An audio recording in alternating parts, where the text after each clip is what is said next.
ಬುದ್ಧಿ ಕಲಿಸ್ಬೇಕು. ಹೌದು. ಕನ್ನಡಕ್ಕೆಲ್ಲ ಕ್ಷಮೆ ಕೇಳು. ದಯವಿಟ್ಟು ನನ್ನನ್ನು ಕ್ಷಮಿಸಿ. ಇನ್ಮೇಲೆ ಕನ್ನಡ ಅನ್ನಲ್ಲ, ಕನ್ನಡ ಅಂತೀನಿ. ಸಯೋ.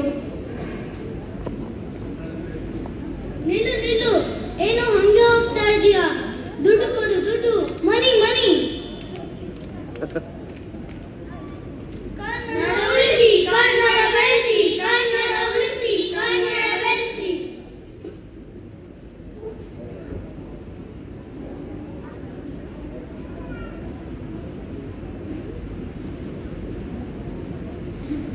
ಅಯ್ಯೋ ತರಕಾರಿನೆಲ್ಲ ಹಾಳು ಮಾಡ್ಬಿಟ್ರಲ್ಲೋ. ಕ್ಷಮಿಸಿ ಅಜ್ಜಿ. ಹಿಂದೆ ಸರಿ. ಅದು ಸರಿ, ನಡು ರಸ್ತೆಯಲ್ಲಿ ನಿಂತು ಏನ್ ಮಾಡ್ತಾ ಇದ್ದೀರಾ? ಏನು ಕನ್ನಡ ಉಳಿಸ್ತಾ ಇದ್ದೀರಾ? ಕನ್ನಡ ನೀವು ಭೂಮಿಗೆ ಬರೋಕ್ಕಿಂತ ಮುಂಚೆನೂ ಇತ್ತು, ಮುಂದೇನೂ ಇರುತ್ತೆ. ಅದು ಸರಿ, ಕನ್ನಡ ಉಳಿಸೋಕೆ ಏನ್ ಮಾಡ್ತಾ ಇದ್ದೀರಾ? ಚಂದವಾಗಿರೋ ಕನ್ನಡನ ಚಂದ ಎತ್ತಿ ಉಳಿಸ್ತೀರಾ? ಕನ್ನಡ ಉಳಿಸೋಕೆ ಅದು ಕೈಲಾಗದಿರೋ ಕೂಸಲ್ಲ. ಕನ್ನಡ ಅಂದ್ರೆ ಶಕ್ತಿ, ಕನ್ನಡ ಅಂದ್ರೆ ನಾಡು, ಕನ್ನಡ ಅಂದ್ರೆ ನುಡಿ, ಕನ್ನಡ ಅಂದ್ರೆ ಪ್ರೀತಿ, ಕನ್ನಡ ಅಂದ್ರೆ ಸ್ನೇಹ, ಕನ್ನಡ ಅಂದ್ರೆ ಜೀವನ.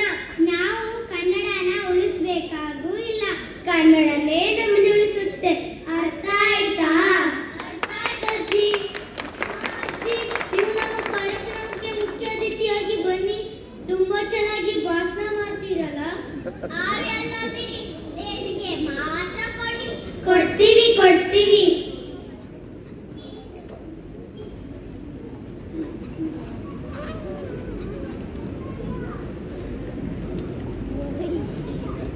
ಅಜ್ಜಿ ಏನ್ ಮಾಡ್ತಾ ಇದ್ರಿ? ಎಷ್ಟೊತ್ತಾಯ್ತಲ್ವಾ? ಬಾರಮ್ಮ ಬಾ. ಹೌದು, ಚಂದ ಎತ್ತಿ ಏನ್ ಮಾಡ್ತೀರಾ? ಔಟ ಹಾಕ್ತೀವಿ, ಕನ್ನಡ ಹಾಡಾಡಿಸ್ತೀವಿ. ಕನ್ನಡ ಅಡುಗೆ ಕುಡಿತೀವಿ. ಇನ್ನೇನ್ ಬೇಕಜ್ಜಿ? ಇದನ್ನೆಲ್ಲ ಎಷ್ಟು ದಿನ ಮಾಡ್ತೀರಾ? ಒಂದು ದಿವಸ ಮಾಡ್ತೀವಿ. ಅಯ್ಯೋ ಗೊತ್ತಿಲ್ವಾ ಅಜ್ಜಿ, ನವೆಂಬರ್ 1 ಕನ್ನಡ ರಾಜ್ಯೋತ್ಸವ. ಇದನ್ನೆಲ್ಲ ಒಂದಿನ ಮಾಡಿದ್ರೆ ಕನ್ನಡ ಉಳಿಯುತ್ತಾ? ಅದು ಉಳಿಬೋದೇನು? ನಾವು ಕನ್ನಡನ ಉಳಿಸೋಕೆ ಚಂದ ಎತ್ತಬೇಕಾಗೂ ಇಲ್ಲ, ಚಂದ ಕೊಡಬೇಕು ಆಗಿಲ್ಲ.